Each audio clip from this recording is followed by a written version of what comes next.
Paano yung step na yun? 1. Ha? Oh, Scarlett, anong ginagawa mo? Nay, nagpa-practice po ako. Pangarap ko po kasi sumikat parang mga K-pop. Seryoso ka ba, Scarlett? Sa ganyang itsura mo? Manalamin ka nga. Grabe ka naman, Nay. K-pop, K-pop. Okay, class. Ano ang pangarap niyo sa buhay? Ma'am, gusto ko po maging doktor. Wow, maganda yan. Pagbutihan mo, Samantha. Ikaw, Scarlett. Pangarap ko pong sumikat parang mga K-pop. Seryoso ba si Scarlett? Sa itsura mong yan, hindi ka tatanggapin dun, Scarlett. Gumising ka.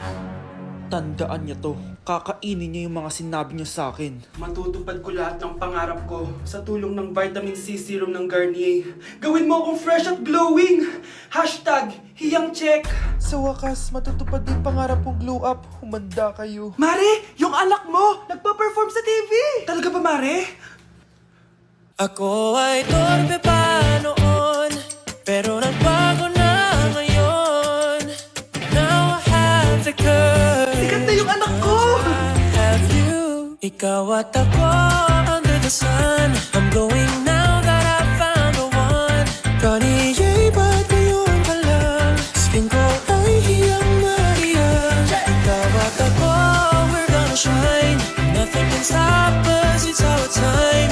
Ready to show that you're the one. Skin ko ay hiyang na hiyang. Go and find your Garnier hiyang. Okay, class, kamusta New Year nyo? Aba, ba't walang pumasok? Oh, tama naman, January 5. Ma'am, present! Oh, Scarlett, pati ko lang pumasok, ha? Nasaan mga kaklase mo? Ayun, ma'am. Lahat sila nasa birthday ni Kay. Ha? Nag-usap-usap silang lahat sa GC na hindi sila papasok ngayong January 5 kasi nga, birthday ni Kay. Sino ba yung Kay na yan, ha? Ewan ko din, ma'am. Invited nga daw ako pero hindi ako pumunta kasi hindi ko naman siya kilala. Humanda silang lahat sa akin bukas. Ikaw, perfect ka na sa akin sa quiz at assignment. Yes! Buti na lang, hindi ako pumunta sa birthday nung Kay na yun. Hello, class! Ay, good morning, ma'am. Walang good sa morning! Sinong nagsabi sa inyo na huwag kayo lahat pumasok kahapon? May nakita kami sa TikTok, ma'am. Wala daw pasok kasi birthday ni Kay. TikTok? Mas naniniwala kayo doon kesa sa akin? Nag-announce ba ako? Lahat kayo, ia-absent ko at ibabagsak ko sa quiz. Si Scarlett lang ang may grade dahil siya lang ang nandito kahapon. Ayan, buti nga sa inyo. Ano, nag-enjoy ba kayo sa birthday ni Kay? Birthday ni Kay! Birthday ni Kay! Eh di happy birthday! Sino ba kasi yung Kay na yan, ha? Ako, si Kay. Hala, nandyan na siya.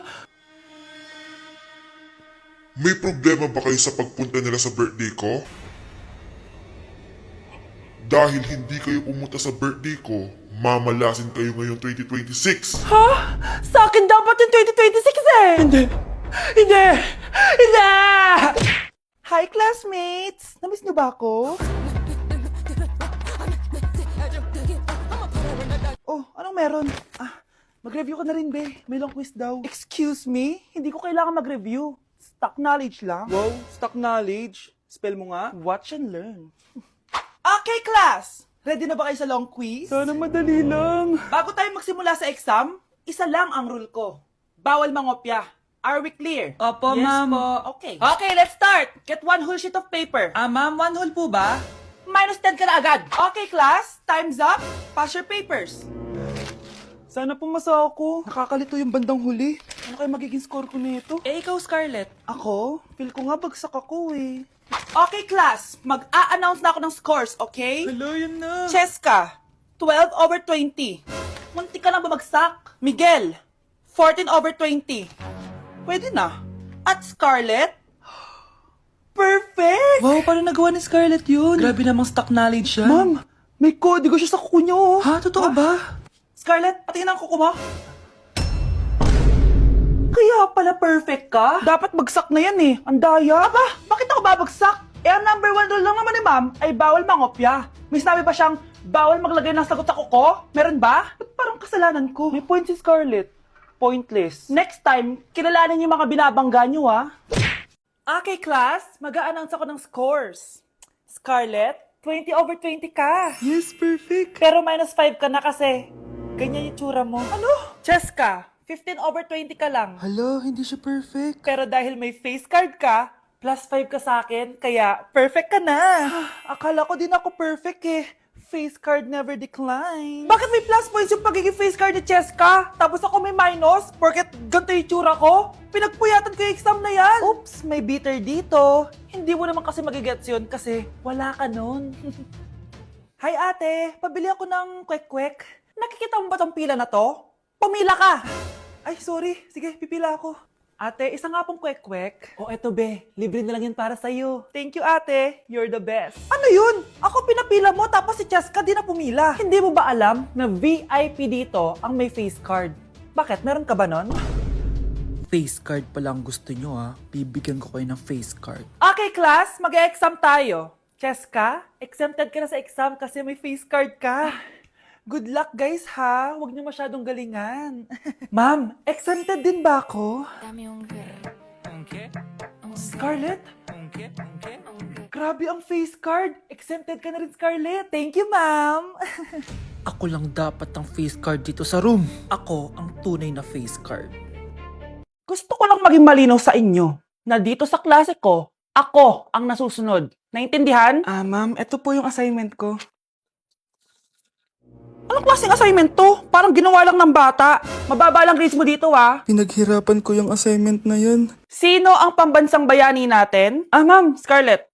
Ang pambansang bayani natin ay si... Oops! Napakabagal mo sumagot. Ang pambansang bayani natin. Straight to the point ang kailangan ko sagot. Ayusin yung sumagot, ha? Hindi na kayo elementary. Opo, ma'am. Pinayagan ba kita kumain sa loob ng klase ko? Ma'am. Akin na yan. Kung ayaw niyong binabastos kayo, wag niyo akong bastusin. Ay, oo, be. Kain tayo sa labas mamaya, ha? Hala, galit na si ma'am. Umalis lang ako saglit, ganyan na kayo.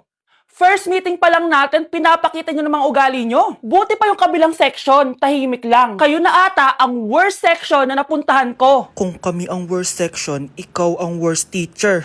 Sorry po, ma'am. At dahil dyan, bibigyan ko kayo ng maraming assignment. Ma'am? Oh, Scarlett, kamusta ka? Sana ikaw na lang ulit teacher namin. Ang sungit ng bago naming teacher eh. Hayaan mo, next quarter, ako na ulit ang magiging teacher nyo. Talaga, ma'am? Thank you, Lord! Ma'am, parang wala po ata sa lesson natin yung number 5. Ay, wala ba? O sige, bonus na lang yan. Thank you, ma'am! Ma'am, wala po ata sa lesson natin yung number 5. Oh, anong gagawin ko? Puro ko kasi daldalan, kaya di mo alam. No, favoritism si ma'am. May sinasabi ka? Ay, wala po. A few moments later. So, ganun lang siya kadali. Ma'am, pwede po pa-excuse? Sumasakit po yung puson ko eh. Sige, punta na lang sa clinic. May gamot doon. Sige po, ma'am. Nagets niyo ba, class? Ma'am, excuse po. Sumasakit po yung puson ko. Ang arte mo naman. Konting sakit lang, excuse agad. Kapag di maganda, wag na mag-inarte. Kala mo naman ang ganda ni ma'am. Hello po, ma'am. Sorry po, absent ako kahapon. Nagkalagnat po kasi ako eh. Ganun ba? Sige, excuse na lang kita. Sige po, ma'am. Thank you po. Ma'am, excuse po. Nilagnat po kasi ako kahapon kaya di po ako nakapasok. Naku, tigilan mo ako ha. Walang isang araw na lagnat. Ang sabihin mo, tamad kang pumasok. Ikaw nga, palagi ka nga di pumapasok eh. Anong sabi mo? Totoo naman, ma'am. May favoritism ka. Susumbong kita sa principal. Maniniwala ba ang principal sa'yo? Wala ka namang ebidensya. Anak, mag-exam tayo mamaya ha. Dapat mas mataas grades mo kay Scarlett. Oo naman, Nay. Mas magaling naman ako sa kanya. Anak ni ma'am si Samantha. Eto yung mga sagot mamaya sa exam. I-perfect mo yan. Sige na, Nay. Baka may makakita pa sa atin. Humanda kayong dalawa sa principal. Tapos na yung maliligayang araw niyo.